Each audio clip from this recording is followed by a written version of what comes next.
We're almost done with the chapter 10 on gases.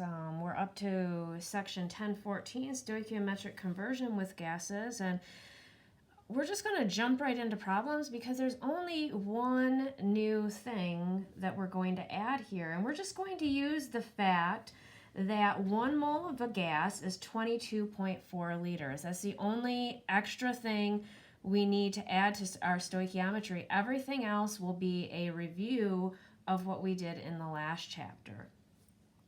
So go ahead and copy down this problem and we'll jump right in.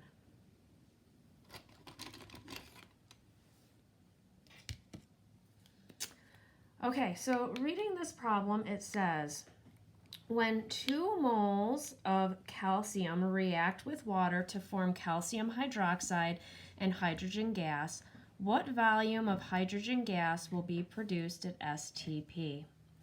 So the only number we're given is 2 moles, and we are after the volume of hydrogen gas. But remember, in order to do any of these problems, we have to have a balanced equation. And you're like, well, where do I get my balanced equation from? Well, they tell you the reaction in the problem. So let's take a look at it. So first, we need a balanced equation.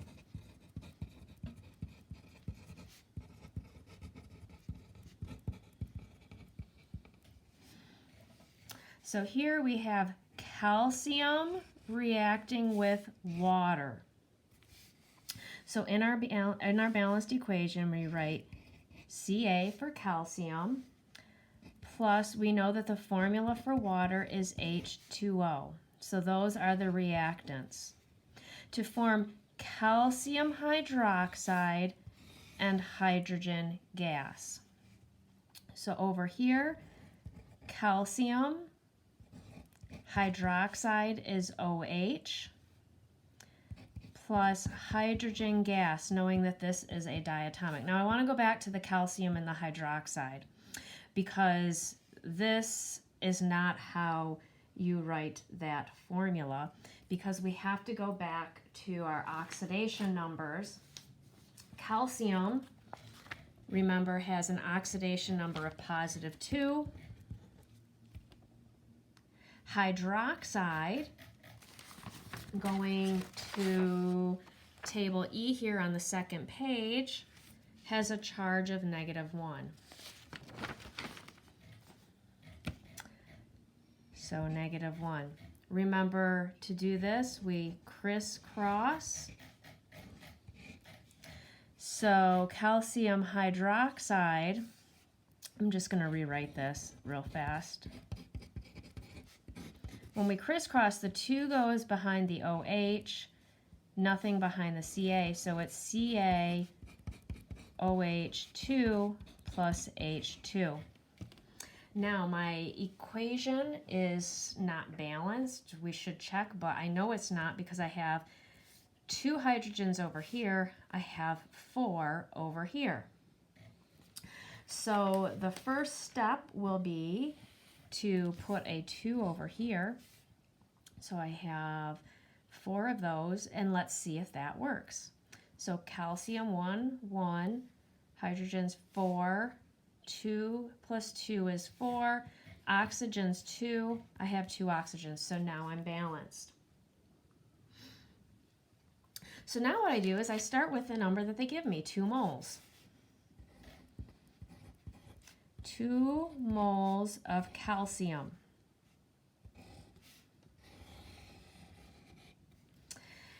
And I want to go to hydrogen. So I'm already in moles, so I don't have to do any conversions with my calcium. I can go right to a mole ratio. Out in front of my calcium, it's understood that I have a 1.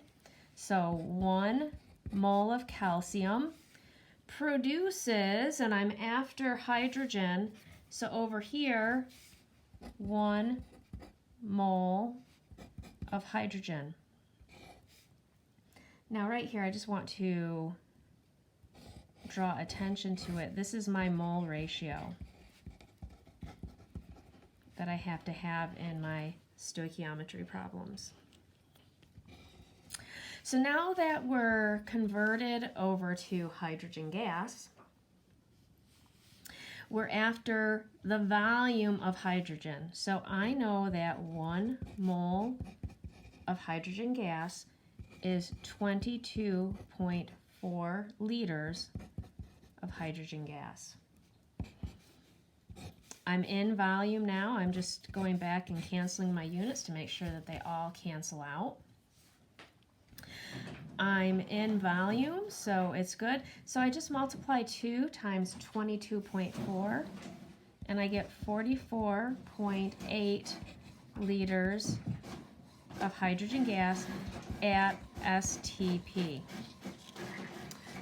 So this is the one twist right here that we add to these stoichiometry problems, just the fact that 1 mole is 22.4 liters of a gas. Okay, here's another type of problem we can do. So go ahead and write that problem, copy that problem down.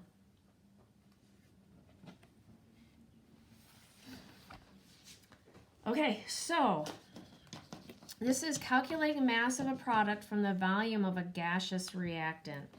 And it says how many grams of water will be produced if half a liter of oxygen gas at STP is burned with hydrogen.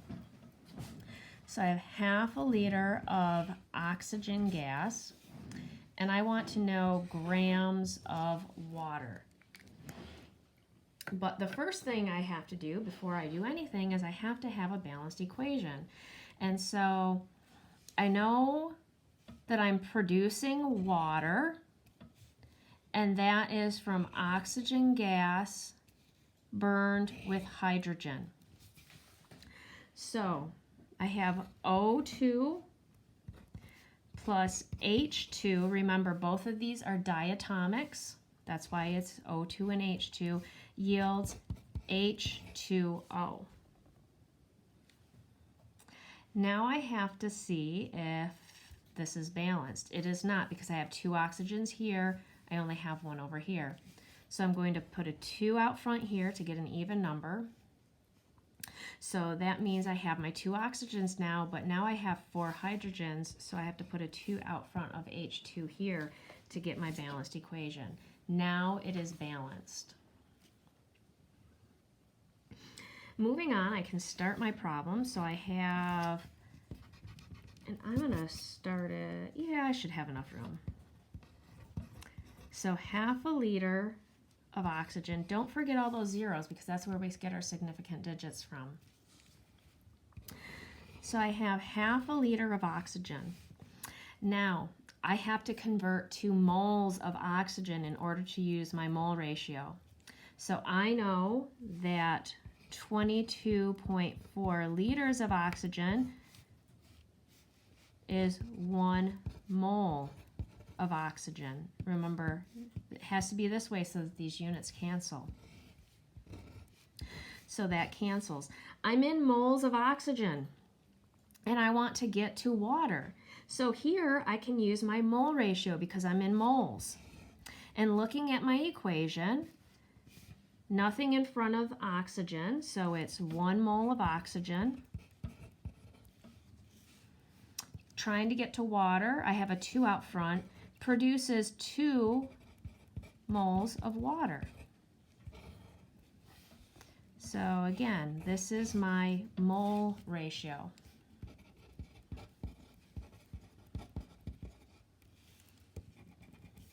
That I'm after.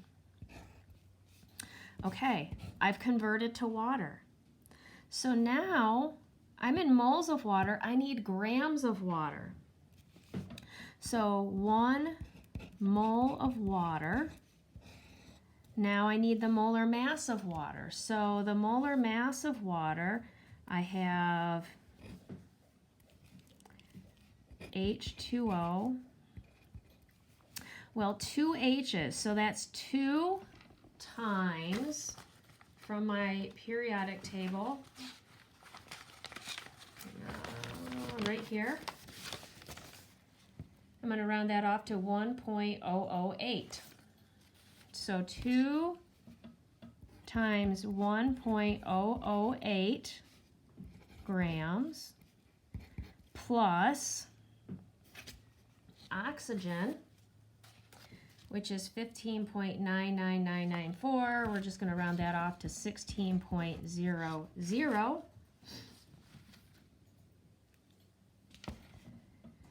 grams.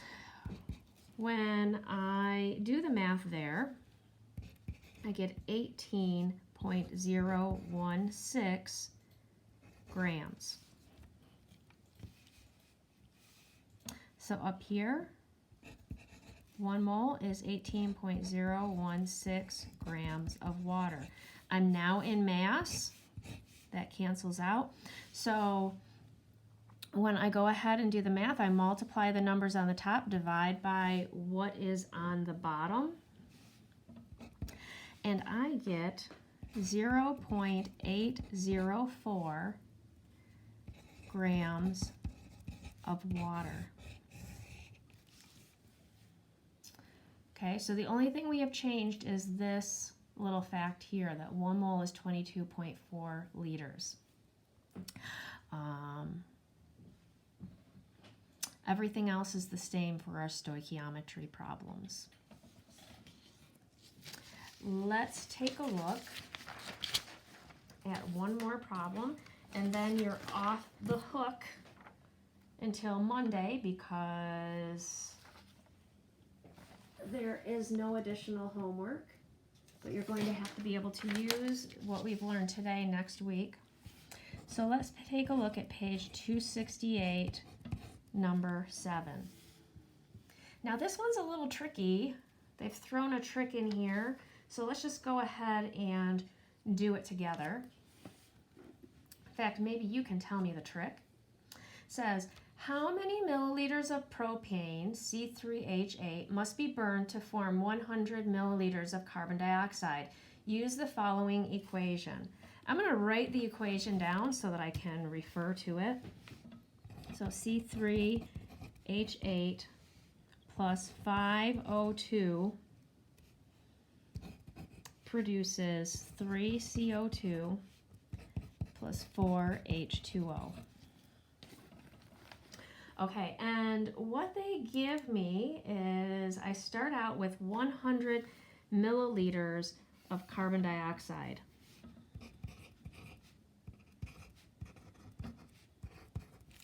And you know what? I know I'm going to run out of room. So I'm going to start over here, actually.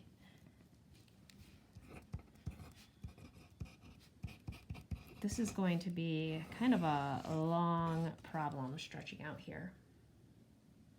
So I have 100 milliliters of water. I want to know about propane. How much propane do I need to make 100 milliliters of water? So the first problem, though, before I can do that, I have to get into moles, and I have milliliters. Well, I know that 1 mole of water is 22.4 liters, but I have to convert from milliliters to liters first. So to do that, I know that there are 1,000 milliliters in 1 liter. So that cancels. From there, I can go I can say that 22.4 liters of water is 1 mole of water. So that now cancels out. I'm in moles, so I can use my mole ratio. Looking at my numbers out front, why did I... This is supposed to be carbon dioxide. Sorry, guys. I don't know why I was thinking water. So I apologize for that. But I'm not redoing the whole video.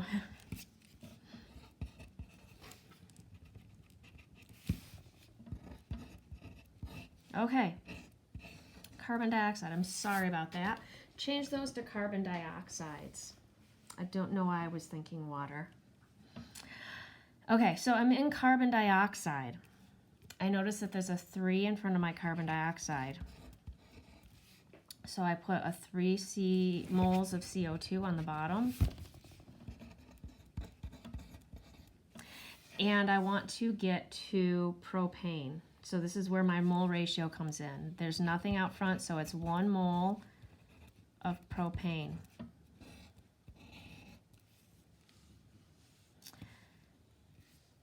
Now, I'm in moles. I want milliliters. So I know that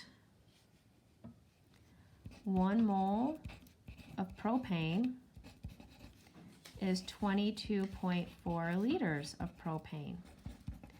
But again, I want milliliters, so I have to say that 1 liter is 1,000 milliliters, and I'm running out of room or else I'd write the propane there. These cancel, except for the propane. Those cancel. So when I look at the problem, I'm going to cancel a few more notes. Look, see, I have 1,000 here. I'm going to just go cancel that out so I don't have to plug it into my calculator. 22.4 here, 22.4 there. I'm going to cancel it out. So my problem ends up being dividing 100 by 3. When I divide 100 by 3, I get 33.3 milliliters of propane. Okay, so it ended up a lot of steps here, but if I don't take all those steps, I'm going to forget something. And ended up being, with all the cancellations, a pretty simple problem. Now, 3 significant digits here because of my 3 significant digits in my 22.4. So that's where that comes from. So that is it. Have a good weekend. And we'll finish the chapter next week.